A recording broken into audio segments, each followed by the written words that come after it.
પૂરની પરિસ્થિતિ વચ્ચે કલેક્ટરનું સામે આવ્યું છે નિવેદન। વલસાડ જિલ્લામાં તમામ પરિસ્થિતિ અંડર કંટ્રોલ હોવાનો દાવો તેમણે કર્યો છે। ઔરંગા નદીની સપાટીમાં ઘટાડો થતાં વહીવટીતંત્ર કામે લાગી ગયું છે। તંત્ર દ્વારા લો લેવલના વિસ્તારમાં સાફ સફાઈની કામગીરી શરૂ કરાઈ છે। જિલ્લા કલેક્ટર નીચાણવાળા વિસ્તારોમાં નુકસાનીનું સર્વે કરાવશે। આ સર્વેનો રિપોર્ટ 2 દિવસમાં સોંપી તમામ લોકોને સહાય ચૂકવવામાં આવશે। વલસાડમાં નદીમાં ખૂબ ડૂબી જવાના કારણે એક યુવકનું અવસાન થયું હતું।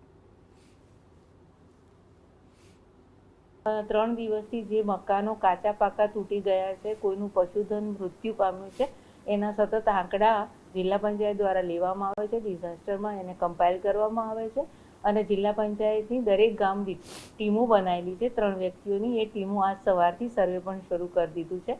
આશા કરીએ કે 48 કલાકની અંદર સર્વે પૂરો થઈ જાય અને આ લોકોને 3 થી 4 દિવસમાં જે સરકારે માન્ય એમને કમ્પેન્સેશન આપવાનું છે એ એમને વળતર। વલસાડમાં ભારે વરસાદના પગલે હનુમાન ભાગડા ગામ સંપર્ક વિહોણું બન્યું હતું। ઔરંગા નદીની સપાટી વધતા હનુમાન ભાગડાનો સંપર્ક તૂટી ગયો હતો।